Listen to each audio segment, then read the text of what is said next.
इस्फानी खानदान का ताल्लुक कलकत्ता से था। ये लोग कलकत्ता के इंतहाई मतमूल खानदानों में शुमार होते थे।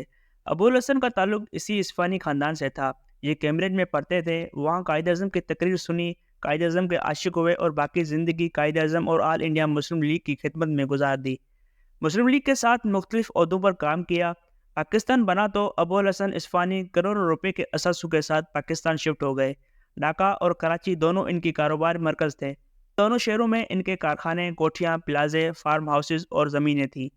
अमेरिका में सफ़ीर की तैनाती का मरहला आया तो कायद-ए-आज़म ने इस्फानी साहब को पहला सफ़ीर बनाकर अमेरिका भिजवा दिया।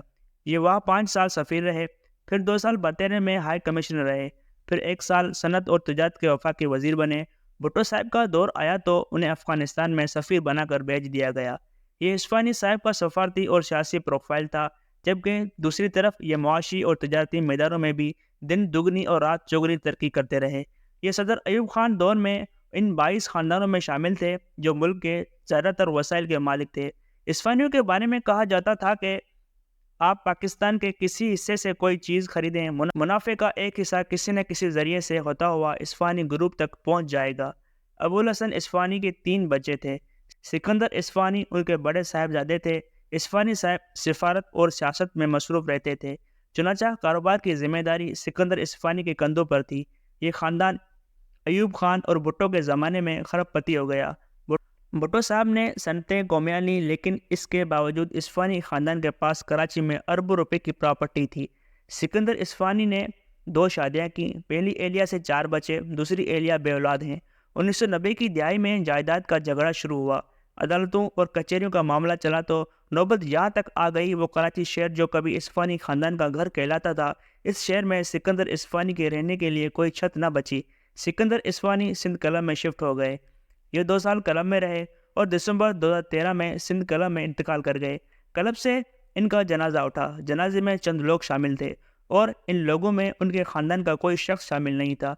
सिकंदर इस्फानी फ़रख इस्फानी के वालिद और हुसैन हक्कानी के ससुर थे। ये दौलत की बेवफाई और दुनिया की बेज़बानी का एक वाक़या है। आप अब पाकिस्तान के 5 बड़े सनती ग्रुप में शामिल एक दूसरे ख़ानदान की कहानी भी मुलाहिज़ा कीजिए। सैगल ख़ानदान अयूब खान दौर के 22 ख़ानदानों में पहले 5 ख़ानदानों में शुमार होता था। ये लोग चकवाल के रहने वाले थे। ये दूसरी जंग से कबल कलकत्ता गए, वहाँ चमड़े का कारोबार शुरू किया और इस कारोबार पर मोनोपोली कायम कर ली। ये लोग क़याम पाकिस्तान के बाद कराची आ गए। सैगल ख़ानदान ने 50 की दिहाई में कोहिनूर टेक्सटाइल के नाम से फैसलाबाद और रावलपिंडी में 2 कारखाने लगाए। ये कारखाने इतने बड़े और कामयाब थे कि आज भी इन इलाकों को कोहिनूर कहा जाता है।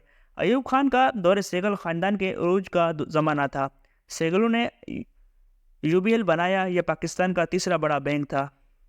ये घी की सनत में आए, रेयान कपड़ा शुरू किया, केमिकल और मशीनरी के शोबे में आए और उरूज को हाथों में थाम लिया। मोहम्मद यूसुफ सैगल इस ख़ानदान के सरबराह थे। ये 1993 में फौत हुए। इनका जनाजा जा रहा था। कब्रिस्तान के करीब पहुंचकर यूसुफ सैगल के एक बेटे ने दूसरे बेटे पर वसीयत में हेरा फेरी का इल्ज़ाम लगा दिया। दूसरे ने इनकार कर दिया। दोनों के दरमियान तुतकार हो गई और यूं वालिद की तदवीन से कबल ख़ानदान में फूट पड़ गई। बच्चे दौलत और जायदाद के लिए लड़ने लगे और आज इस ख़ानदान का सिर्फ नाम बचा है और शायद अगले 10-20 बरसों में लोग सैगल ख़ानदान का नाम ही भूल जाएं। आप अब लाहौर के एक फ़िल्म साज की कहानी भी सुनिए। आगा जी एक गुल पाकिस्तान के छोटे फ़िल्म साज थे। ये पेशावर के रहने वाले थे। ये 21 साल की उम्र में फ़िल्मी लाइन में आए। सुबह सरद में फ़िल्मों की डिस्ट्रीब्यूटर बने। जुगत ताकीद इस वक्त हिंदुस्तान की सबसे बड़ी फ़िल्म कंपनी थी। आगा गुल इस कंपनी की फ़िल्में रिलीज़ करने लगे। एक वक्त आया जब आगा गुल जुगत ताकीद की तमाम फ़िल्में रिलीज़ करने लगे। आगा गुल ने सुबह सरद में ज़ाती सिनेमा बना लिए। ये क़याम पाकिस्तान के बाद लाहौर शिफ्ट हुए। उन्होंने 1950 में मंदरी फ़िल्म बनाई। फ़िल्म कामयाब हो गई तो उन्होंने एवेन्यू पिक्चर के नाम से फ़िल्म कंपनी बना ली। ये बाद पाकिस्तान की सबसे बड़ी स्टूडियो एवेन्यू में तब्दील हो गई। एवेन्यू स्टूडियो में सैकड़ों फिल्में बनी। मुल्क के दर्जनों सुपर स्टार्स ने इस स्टूडियो में आँख खोली। आगा गुल लाहौर के अमीर तरीन लोगों में शुमार होने लगे। गुलबर्ग में बिलीवार्ड पर इनकी 8 किराए की कोठी थी। ये 1974 में बीमार हुए और घर तक महदूद होकर रह गए। नईम बुखारी साहब ने इन दिनों नई नई प्रैक्टिस शुरू की थी। ये आगा गुल के साहबजादे रफ़ीक गुल के वकील थे। रफ़ीक गुल ने एक दिन नईम बुखारी को साथ लिया और आगा गुल के घर पहुंच गया। اداکار محمد علی بھی وہاں موجود تھے۔ بیٹے نے باپ سے جائیداد کا مطالبہ کر دیا۔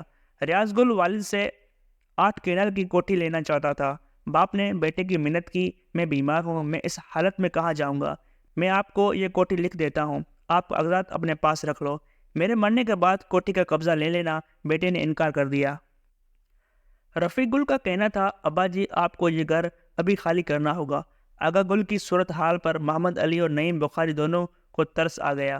محمد علی نے رفیق گل کو پیشکش کی، زیبا بیگم کے پاس 1.5 کروڑ روپے کی زیورات ہیں، آپ یہ زیورات اپنے پاس رکھ لیں، لیکن آغا صاحب کو اس گھر میں رہنے دیں۔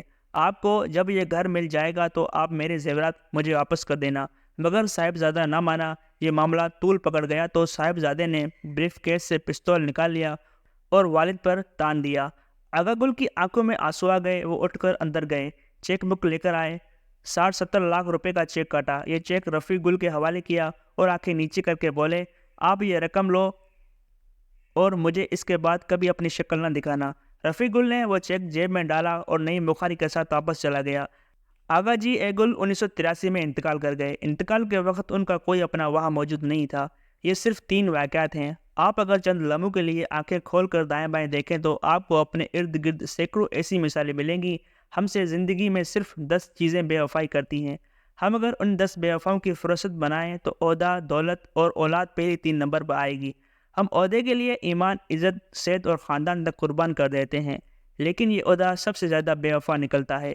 میں نے زندگی میں بے شمار لوگوں کو عہدے کے لیے دوسروں کے قدموں پر بیٹھے اپنے کرتے کے دامن سے دوسروں کی رال صاف کرتے، دوسروں کے کتوں کو نہلاتے اور اپنے پگڑی سے صاحب کی گاڑی کا شیشہ صاف کرتے دیکھا، لیکن عہدہ اس کے باوجود ان کے نیچے سے نکل گیا۔ میں نے بے شمار ارب اور خرب پتی لوگوں کے پیسے کا محتاج ہوتے بھی دیکھا۔ میں روز اسلام آباد شہر میں نکلتا اور ساتھ ساتھ سوچتا ہوں، آج جہاں مارکیٹیں، گراؤنڈز اور سڑکیں بنی ہیں، وہاں آج سے 40 سال قبل گاؤں ہوتے ہوں گے، اور ان گاؤں کے چودھری بھی ہوتے تھے، اور ان چودھریوں کی انا بھی بانس کی آخری سرے کو چھوتی ہوگی، لیکن آج وہ چودھری، ان کی زمینیں اور ان کے گاؤں کہاں ہیں؟ 5 دہائیوں میں زمین کی شکل ہی تبدیل ہو گئی۔ دولت مند غریب ہو گئے، مالک ملازم بن گئے اور نمبردار وقت کے سیاہ صفوں میں جذب ہو گئے۔ چنانچہ پھر دولت سے بڑی بے وفا چیز کیا ہوگی؟ اور رہ گئی اولاد۔ میں نے بے شمار لوگوں کو اپنی اولاد سے محبت کرتے دیکھا۔ یہ لوگ پوری زندگی اپنے اولاد کے سکھ کے لیے دکھوں کے بلینے سے گزرتے رہے، لیکن پھر کیا ہوا؟ وہ اولاد زمین جائیداد کے لیے اپنے والدین کے انتقال کا انتظار کرنے لگے، اور یہ وہ باپ تھا جو بچوں کے نوالوں کے لیے اپنا ضمیر تک بیچ آتا تھا۔ میں نے ایسے مناظر بھی دیکھے۔ بابا جی کے سارے بچے ملک سے باہر چلے گئے۔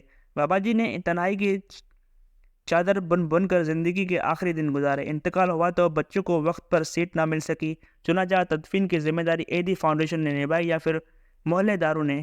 یہ ہے کل زندگی۔